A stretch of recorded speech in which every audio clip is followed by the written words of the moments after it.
जब उसने हिम्मत करके मुझे प्रपोज़ किया तो मैं घबरा गई। समझ नहीं आया क्या करूं, कैसे रिएक्ट करूं। मैंने उसकी बहन को यह बात बता दी। शायद उसने घर पर बता दी होगी। फिर अचानक सब बदल गया। प्यार ऐसे जागेगा मुझे पता ही नहीं। चोरी छिपे आ गया, पता भी नहीं चला।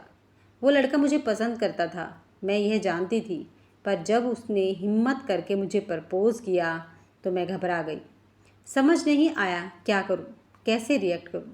मैंने उसकी बहन को यह बात बता दी। शायद उसने घर पर बता दी होगी। फिर अचानक सब कुछ बदल गया। अब उसका मुझे देखना, रास्ते में मुस्कुराना, हल्की सी शरारत करना सब बंद हो गया। जैसे वो अपनी दुनिया से मुझे निकाल चुका था। पहले तो यह सब नॉर्मल लगा, लेकिन कुछ दिनों के बाद दिल में एक अजीब सी बेचैनी होने लगी। शायद मैंने गलती कर दी थी। उसे खोने का एहसास मुझे होने लगा। पर अब क्या करूं? जब भी उसे देखती वो नज़रें चुरा कर गली बदल देता। जैसे अब मैं उसके लिए कोई मायने ही नहीं रखती। उसकी वो बेरुखी, वो अनदेखी अब मुझे परेशान करने लगी। जैसे अब उसकी दुनिया में मेरी कोई जगह ही न रही हो। फिर कुछ दिनों तक तो वो दिखाई ही नहीं दिया, और जब कुछ हफ्तों के बाद मैंने उसे देखा तो मेरा दिल धड़क उठा। लेकिन यह धड़कन खुशी की नहीं, एक अजीब सी तकलीफ़ की थी। वो किसी और के साथ पार्क में घूम रहा था, मुस्कुराते हुए, हंसते हुए। शायद वह आगे बढ़ चुका था। उस पर बहुत गुस्सा आया, उससे ज़्यादा खुद पर आया।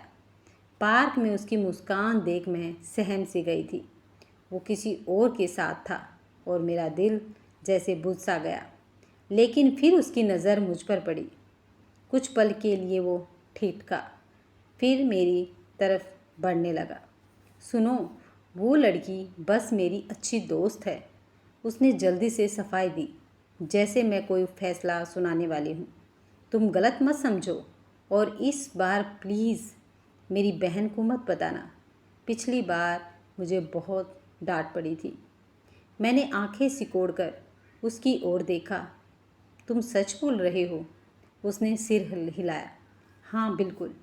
वो जाने ही वाला था कि मैंने हिम्मत जुटाकर कहा, अगर अब तुम मुझे कुछ कहोगे तो मैं तुम्हारी बहन से नहीं बोलूँगी। उसने अजीब सी शक भरी नज़रों से मुझे देखा, जैसे कुछ समझने की कोशिश कर रहा हो। कुछ मिनट लग गए उस बेवकूफ़ को समझने में। फिर जब समझ आया तो उसके चेहरे पर जो मुस्कान आई वो देखने के लायक थी। वो ठहरा, कुछ सेकंड के लिए मेरी आंखों में देखा, फिर हल्के से मुस्कुराया। सच में उसने मुझसे पूछा, जैसे यकीन ही ना हो। मैंने हल्के से सिर हिलाया, नज़रें झुका ली। मुझे खुद पर हैरानी हो रही थी। मैं ऐसा क्यों कह रही थी? वो कुछ कदम और करीब आया। मतलब, अब अगर मैं कुछ कहूँगा तो तुम चुप रहोगी? मैंने उसकी आंखों में देखा, हल्की सी शरारत थी वहाँ, लेकिन कहीं ना कहीं एक उम्मीद भी थी। हाँ, मैंने धीरे से कहा, इस बार तुम्हारी बहन से नहीं कहूँगी। वो हंस पड़ा। अच्छा, तो अब मेरी शिकायत नहीं करोगी? पर ऐसा क्यों? अब ऐसा क्या हो गया भला? मैंने कुछ नहीं कहा, बस हल्की सी मुस्कान दी। शायद उसे अब भी पूरी तरह से यकीन नहीं हुआ था, लेकिन वो वहीं खड़ा था, जैसे कुछ और सुनना चाहता हो। शायद कुछ ऐसा जो मैं अब तक नहीं कह पाई थी। तो क्या अब मुझे तुम्हें कुछ कहने की इजाज़त है? उसने धीरे से पूछा। मेरा दिल तेज़ी से धड़कने लगा। कुछ कहने को लफ्ज़ ही नहीं मिल रहे थे। बोलो ना, उसने फिर से कहा। मैंने गहरी सांस ली, जैसे खुद को हिम्मत देने की कोशिश कर रही हूँ। फिर हल्के से मुस्कुराते हुए कहा, अब की बार कहोगी तो शायद जवाब भी मिलेगा। बस इतना बोलकर मैं वहाँ से चली गई।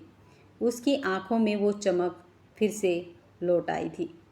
आपको यह कहानी कैसी लगी? हमें कमेंट बॉक्स में ज़रूर बताइएगा। इसी तरह की अच्छी कहानियाँ आप यहाँ पर पढ़ सकते हैं।